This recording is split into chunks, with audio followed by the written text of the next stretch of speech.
বাপকে খেতে দেয় না, মা বাপকে বাড়ি থেকে বের করে দেয়। এই মুসলমান, এই যুগে যাদের মা বাপ বেঁচে নাই তারা বড় হতভাগা। মা বাপের কত মূল্য, তাকে আপনার গাছ যেমন ছায়া দিতে না পারলো কাজ আছে, বাবা যেমন ইনকাম দিতে না পারলো, মা বাপ বেঁচে থাকলে মনে শান্তি আছে, আছে না? যেমন আছে না নাই? মুসলমান, আমাকে গালি দিও না, আমাকে মেরো না, বাড়ি থেকে বের করে দিও না। আল্লাহর কোরআন বলেছে ওয়াকুল্লাহুমা কাওলান কারীমা, তোমার মা বাপকে মারা তো দূরের কথা, মা বাপের সামনে জোরে চিনিয়ে কথা বলো না।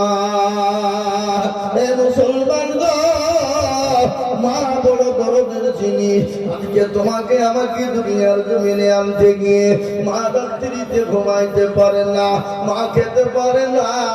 আমরা দেখেছি বাবা মেয়েদের পেটে যখন বাচ্চা এসে যায়, 2 মাস 3 মাস 4 মাস খেতে পারে না, বমি বমি ভাব। এ মুসলমান শুয়ে থাকতে পারে না, বসে থাকতে পারে না, খেতে গিয়ে খেতে পারে না। সেই মাকে যারা গালি দেয়, সেই মাকে যারা বাড়ি থেকে বের করে দেয়, সেই মাকে তারা দেখতে পারে না, তাদের মতো কত বাঙা খোলাঙ্গার সন্তান জমিনে বেঁচে না থাকাই ভালো। মুসলমান, সন্তান যখন পেটে রাতে দেয়, মা শুয়ে দেখতে পারে না, ঝাল দিতে পারে না। মা যখন খেতে বসে, পেটে সন্তান এত জোরে লাথি মারে, দেওয়ালের সঙ্গে মা দাঁড়িয়ে গিয়ে আল্লাহ আমাকে বাঁচাও, আমি আর আমি বাঁচবো না। এই করতে করতে 9টা মাস যখন কেটে যায়, মায়ের কাছে 9টা মাস 9 বছর নয়, 9টা মাস মানে তার মায়ের কাছে 90 বছরের কষ্ট। ওই মা যখন সন্তান বনিষ্ঠ হতে চলে যায়, মায়ের যখন প্রসব বেদনার টাইম হয়ে যায়, মা তার স্বামীকে ডেকে বলে, স্বামী গো, আমি আপনার সঙ্গে যদি কোনো রকম বেয়াদবি করে আপনি ক্ষমা করবেন, মাফ করে দিবেন। শ্বশুর শাশুড়ির কাছে ক্ষমা চায়, পাড়া প্রতিবেশীর কাছে ক্ষমা চায়। কেন বাচ্চা জন্ম নেওয়া ওটা দ্বিতীয় জন্ম তোর না রে বাবা। কত মেয়ে বাচ্চা জন্ম দিতে নিয়ে মারা যায়, কত মেয়ে সিজার করতে গিয়ে মারা যায়, কত মেয়ে নরমাল ডেলিভারি করতে গিয়ে মারা যায়। সেই দিন আমি একটা দেখলাম রে বাবা, এই তো আমাদের ডোমকুলে সেদিন আমার ছিলাম আমি বাবা, একটা মেয়ে মারা গেল, মেয়ে মারা গেল, বাচ্চাটাও মারা গেল। কিন্তু তার মারাত্মক দেখলাম বাপের কি গন্ধ। মা বলে, আল্লাহ তুমি আমাকে একটা মেয়ে দিয়েছিলে, আমি আদর করে যত্ন করে বড় করে বিবাহ দিলাম। আল্লাহ, বাচ্চা হতে গিয়ে আমার মেয়েটাও চলে গেল, লাঠিটাও চলে গেল। আল্লাহ তুমি যদি আমাকে একটাও দিতে যে কোনো, তো আমি সবুর করে থাকতে পারতাম। আমি কি করে থাকবো আল্লাহ? কিন্তু শুনলেন তোমার বাচ্চা হতে গিয়ে মারা যায়, আল্লাহ নবী বিশ্বনবী বলেছেন ওই মেয়ে বেশক শহীদ মর্যাদা পাবে, ওই মেয়ে আল্লাহর বেশক জান্নাতের দরজায় তিনি ঢুকে যাবে। মা বড় দরদের যিনি রে বাবা, আল্লাহু আকবার শুনলেন। ওই মা যখন অপারেশন থিয়েটারে চলে যায়, বিজ্ঞানীরা বলে, ও মুসলমান, মায়ের বুকের পেটের ভিতরে, জীবনের ভিতরে এমন একটা কলিজা আছে। ও মুসলমান, ওই সন্তান যখন ভূমিষ্ঠ হওয়ার সময় হয়, ওই বিজ্ঞানীরা বলে মায়ের কলিজাতে সন্তান এত জোরে লাথি দেয়, এত জোরে লাথি দেয়, ওই লাথিটা যদি কোনো পুরুষকে মারা হতো, ওই কোনো পুরুষের কলিজায় মারা হতো, ওই পুরুষ সঙ্গে সঙ্গে কলিজা ফেটে মারা যেত।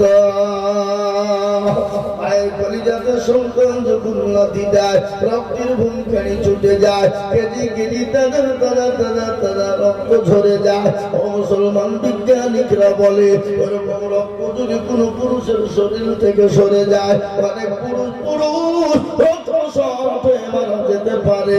এ মুসলমান গো, তারপরে যখন সন্তান ভূমিষ্ঠ হয়ে গেল, মা 1 মাস 2 মাস 3 মাস সন্তান বড় হওয়া পর্যন্ত মা রাত্রি জেগে থাকে, মা ঘুমাইতে পারে না। কেন? আমার বিবি দেড় মাস হলো বাচ্চা হয়েছে, 1.5 মাস।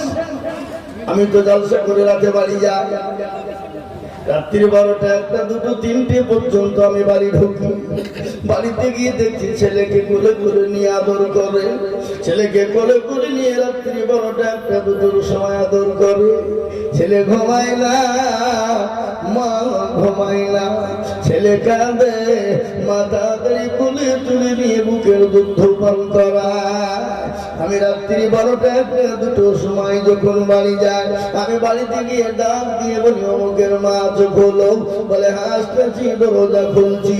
বলে এখনো ঘুমাও না? বলে কি করে ঘুমাবো, আমার কলিজার সন্তান তো এখনো ঘুমায় না। মায়ের কষ্টের শেষ নাই। বাচ্চা মা থেকে নিয়ে ও মুসলমান বাচ্চা মানুষ না হওয়া পর্যন্ত মায়ের শরীরে শান্তি নাই। ওই মাকে যারা গালি দেয়, যারা মাকে মারে, যারা মাকে বাড়ি থেকে বের করে দেয়, তাদের মতো আপনার কোরআনগার সন্তান এ জমিনের উপর থাকতে পারে না। তাই মুসলমান দরদি আমার ভাইয়েরা, আল্লাহ ওয়ালা দিন ওয়ালা ঈমান ওয়ালারা, মা কত দরদের জিনিস আর একটু আপনাদের শুনিয়ে দিই। আল্লাহ নবী বিশ্ব নবী বলেছেন, মেয়েদেরকে মাকে মেরো না। কেন জানো?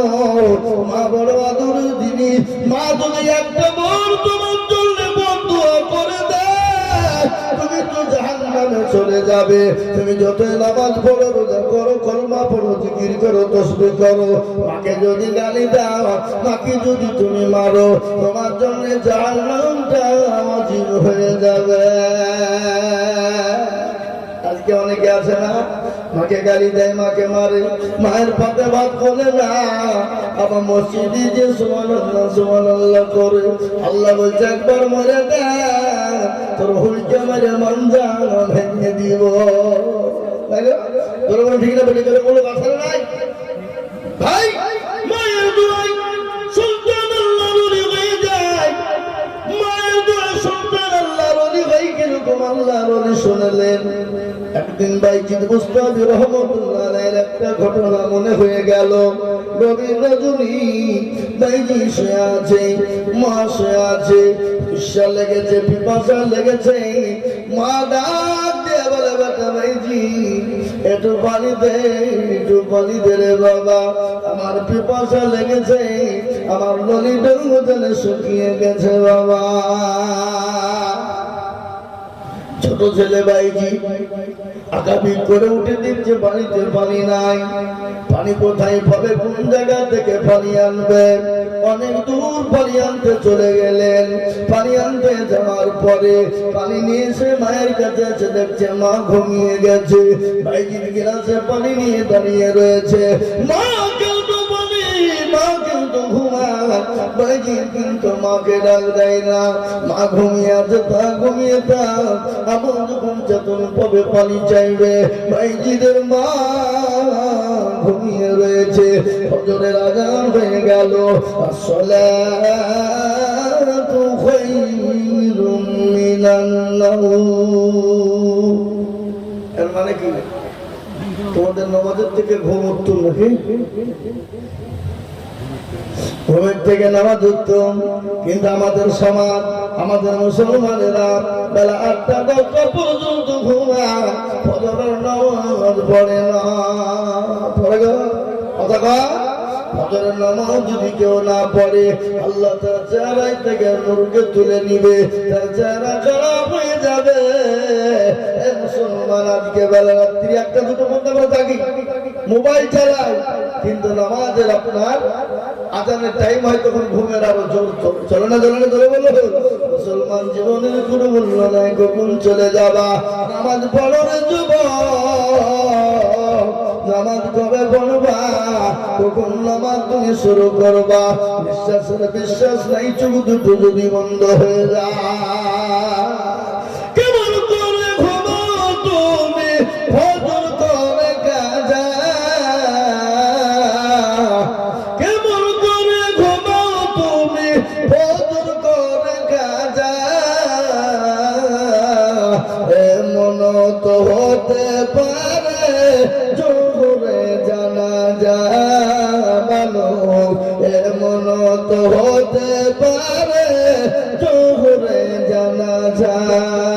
হতে পারে না? কথা বলেন। মুসলিম মাইনা জন্ম নিলে, মুসলিম মাইনা জন্ম নিলে মুসলমানের ঘরে, কাফের মুমিন পার্থক্য হয় নামাজের হালতে। মানুষ কাফের মুমিন পার্থক্য হয় সালাতের উপরে। কেমন করে ঘুমো তুমি ফজর করে কাজা, এমন তো হতে পারে জোহরে জানাজা। মানুষ এমন তো হতে পারে জোহরে জানাজা। এই জীবনে নামাজ কবু পড়িও না কাজা, এই জীবনে নামাজ কবু পড়িও না কাজা। এমন তো হতে পারে জোহরে জানাজা। মানুষ এমন তো হতে পারে জোহরে জানাজা। মুসলমান দরদি জোহরে জানাজা হতে পারে না, পারে না। এই আছে ওই নাই বাবা, বাড়িতে চলে গেলাম, ঘুমিয়ে গেলাম, ফজরের নামাজ পড়তে গেলাম না। আল্লাহ বলে বান্দা আমি যদি তোমার জবানটা বন্ধ করে দিই, চোখ দুটো বন্ধ করে দিই, তাহলে তুমি পরকালে চলে যাবা। এখন খানা তোমার জীবনে জুড়বে না, তোমার হয়ে যাবে মসজিদের মাইকে হবে না।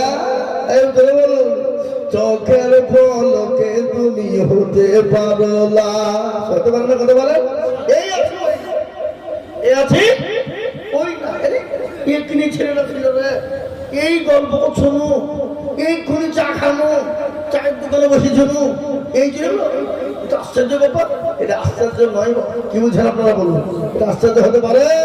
চোখের পলকে তুমি হতে পারো লাশ, চিরতরে হবে বিদায় তোমারই নিঃশ্বাস।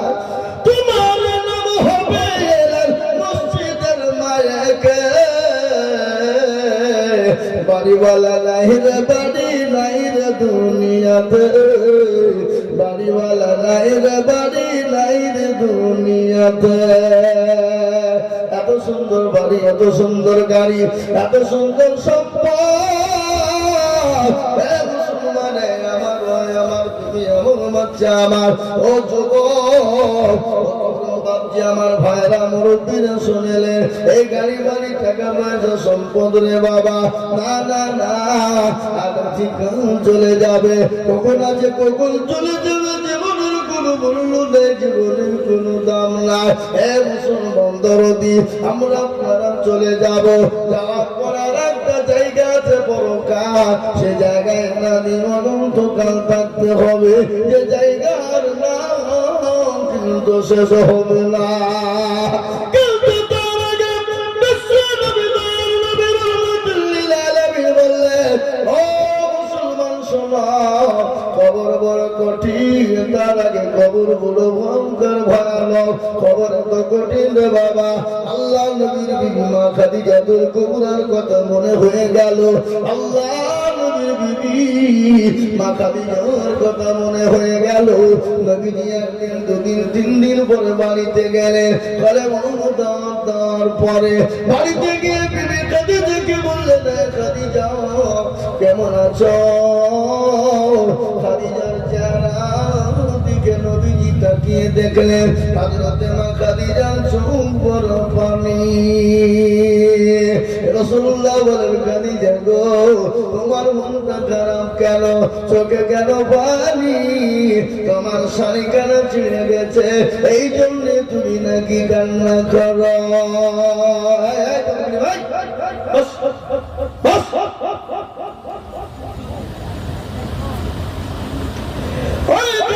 তুমি কান্না করো কেন, তোমার শাড়ি কেন ছিঁড়ে দেখেছি কোনো তলি দেওয়ার জায়গা নয়, সেলাই করার কোনো জায়গা নাই, এই জন্যে তুমি কান্না করো নাকি? খাদিজা বলেন ইয়া রাসূলুল্লাহ, নবী গো আমার সাথে কেনা ছিঁড়ে গেছে, এই জন্যে কান্না করি না। বলে কেন? আমার বাড়িতে 3 দিন আঁকা জ্বলে না, চুলো জ্বলে না, এই জন্যে তুমি কি কান্না করো খাদিজা? খাদিজা বলেন ইয়া রাসূলুল্লাহ, নবী গো আমি এই জন্যে কান্না করি না। ইয়া রাসূলুল্লাহ, ওগো দয়ার নবী, মায়ার নবী, রাহমাতাল লিল আলামিন, আমি আপনাকে 40 মণ স্বর্ণ তুলে দিলাম, আমি আমি আপনাকে জিজ্ঞাসা করিনি গো নবী, কোন পথে খরচ করেছেন, কোন পথে খরচ করেছেন? ওগো দয়ার নবী, মায়ার নবী, রাহমাতাল লিল আলামিন। এ বাবা, দয়ার নবী না তিনি? মায়ার নবী না? কথা বলেন না? আল্লাহর নবী, মায়ার নবী গো, আপনি নবী আমার জীবনের জীবন। এ বাবা, আপনারা একটু হোহা করছেন না কেন? গলা কথা ভক্ত লাগে নাকি? এ বাবজি, সেপ্টেম্বরের 15 তারিখ থেকে জালসা শুরু করেছি। কবে থেকে? সেপ্টেম্বরের 15 তারিখ। প্রতিদিন চলছে, প্রতিদিন। এখনো একবারে রোজার আগা দিন পর্যন্ত একদিনও ফাঁকা। এটা আমি আপনাদেরকে গল্প করে দেখেন, ডায়েরি দিচ্ছে দেখেন, রোজার আগা দিন পর্যন্ত একদিনও ফাঁকা না, বা কোনোদিন দুটো আছে, কোনদিন দুটো করেও আছে।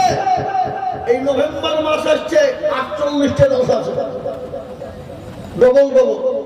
30 মাস জালসা হলো 48, কি বুঝলেন?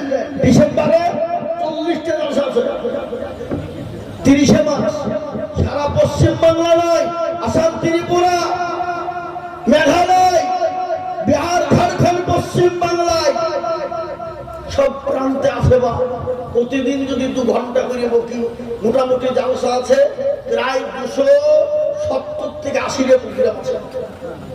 প্রতিদিন 2 ঘন্টা করে বললে কত হবে? এ বাবা, আপনারা 1 ঘন্টা 10 মিনিট মাইকে বলেন, ধরে দেখে বলেন, কালকে আপনাদের গলাকে জিসিপি দিয়ে চালিয়ে তুলতে হবে। কি বুঝছেন? কথা বলে না?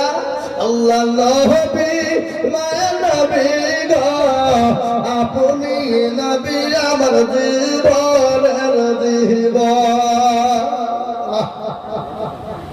আপনি আমার জীবন সাথী, অন্ধকার কবরের বাতি, আপনি হইলেন নির্দুনিয়ার ধন।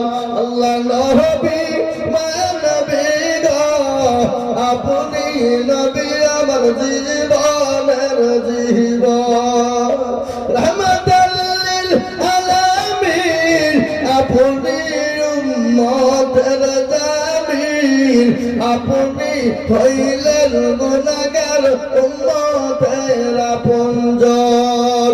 আল্লাহ নবী, মায়ার নবী গো, আপনি নবী আমার জীবনের জীবন, দেখিয়া আপনার মজা